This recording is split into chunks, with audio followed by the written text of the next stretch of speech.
Hey, what's going on? I go by Mr. J Howard. I'm super excited. Sorry I've been a little under the weather. Today is day 14. I want to make sure that I get this video out to you. Today we're going to talk about the power of being the underestimated one. Underestimated one. Yeah, it's pretty cool. So there's some thought into this.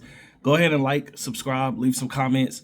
Let me know what you think, right? Talking about the underestimated person. So the first thing I want you to do, day 14, I want you to let doubt fuel your determination. Why? Why is that important?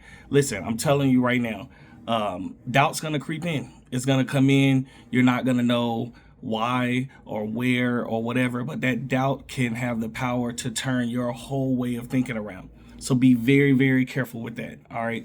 Allow doubt to fuel you. Like, oh yeah, it could go wrong, but it could go right. Right. This could happen, but this could also happen. Right. And if you think about it, it's one of those things that's meant to be fuel anyway, because you are expecting the worst, and you shouldn't be. But if you acknowledge the worst that can happen, then you can build on promise, understanding that you're trying to move forward, you're motivated, you're excited, you have all these reasons and all your whys as to why you want to push in the right direction, so you can let that stuff stay behind you and keep you reminded to keep looking forward, because if not, that's what looking back looks like.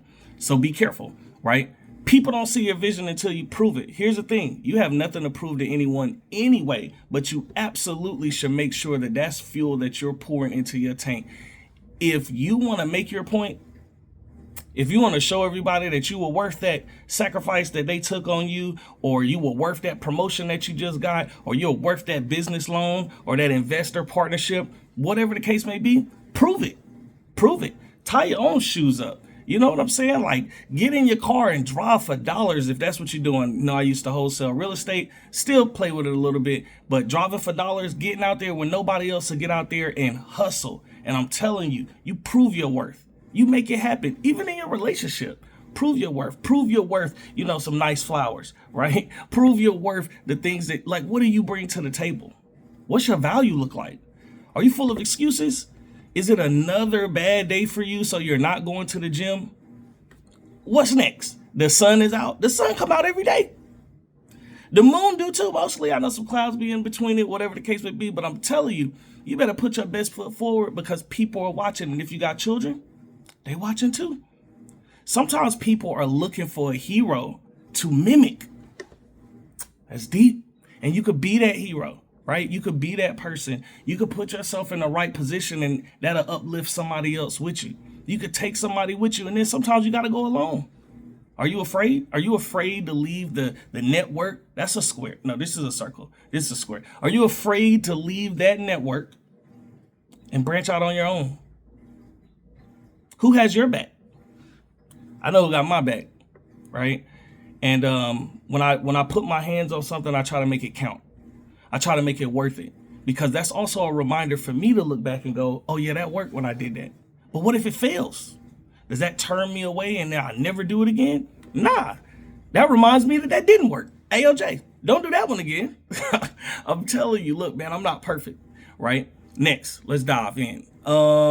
Work in silence. I'm looking at my notes. Work in silence. Your results will speak for themselves.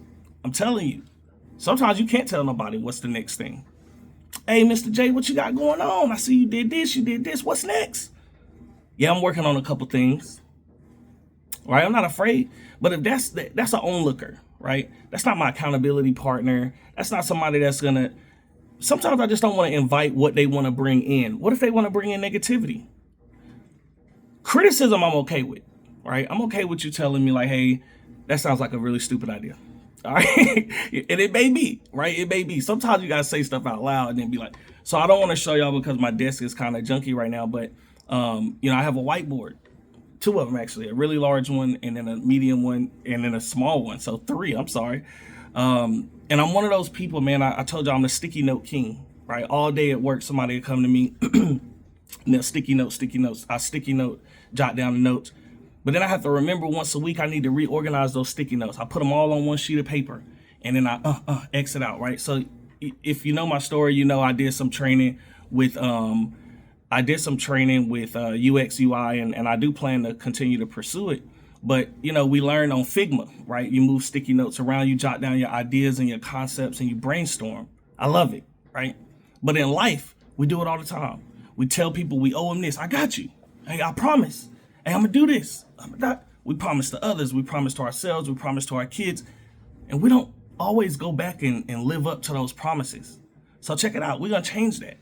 Because when you're doing your planning and you're jotting and you're putting everything together so you can go over your ideas and your promises and the things that you've committed to, you got to draw out a plan. Now it's a plan. What do I have to do next?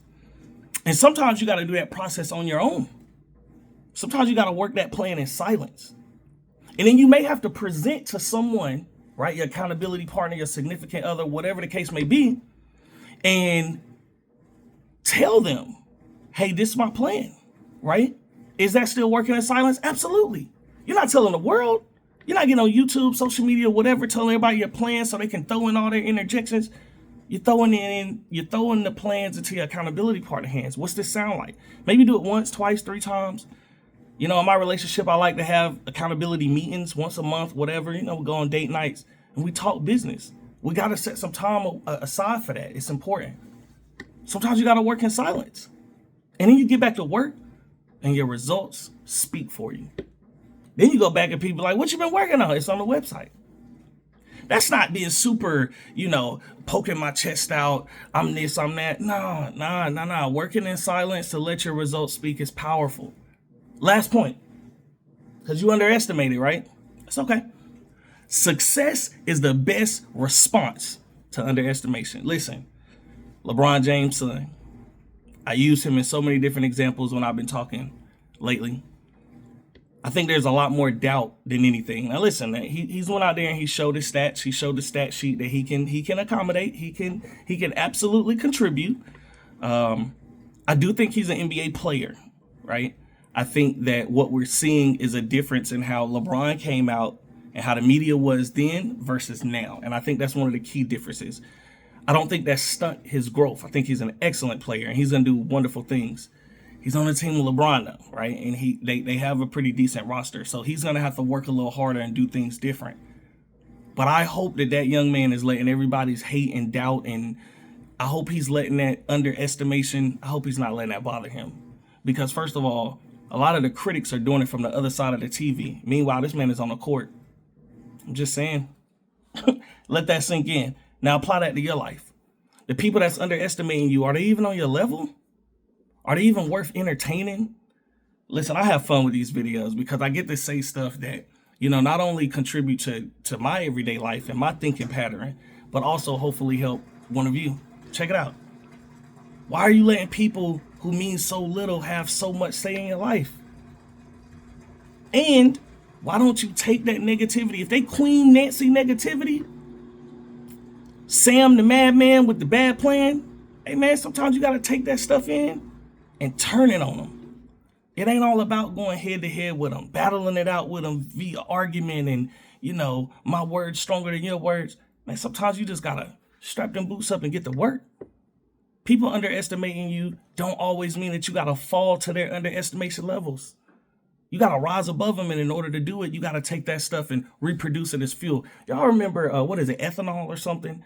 Like they take corn and remake it or repurpose it, corn waste or whatever. I might be saying it wrong. Scientists, do not attack me in the comments. All right, we cool. But they repurpose it and they use it for fuel. Boom. That's what we're doing with underestimation. Underestimate me. Doubt me. Tell me I'm not going to do. Look, I'm at 800 and some subscribers. Tell me I'm not going to get to 1,000. Tell me I'm not going to get monetized. I appreciate that energy. I'm learning more and more and more each day. And even if I can't do it right now, I have a virus. I feel extremely weak. I'm tired, but I'm energized to be on here. I'm energized to talk to you about underestimation because I've had it. I've had people doubt me when I was in business, whether it was my cleaning franchise, I did commercial cleaning, or property management franchise, I did that. I've owned a floor care business. I've done a couple things, right? And I'm nobody's expert. I'm nobody's perfect person. I've made a lot of mistakes. I'm divorced, I got a lot of kids. I love my kids, right? So, but I think when I look back and I look at some things that I did in life and I look at the fuel that kept me going, man, I've had a lot of knockdowns, but I've had a lot of good times too. And I know in order for me to get myself to a place where I'm continuously experiencing those good times, I'm going to be doubted. I'm gonna run into some hurdles. And it's all about what I do when I run into them. I'm telling you right now, I'm gonna keep running. Not running away from my problems. No, running towards my goals. So hopefully this helped you today. I need you to like, I need you to subscribe. Leave me some comments. Let me know if you feel underestimated right now. And make sure you let me know that you're using that as fuel. I go by Jay. Have a good day.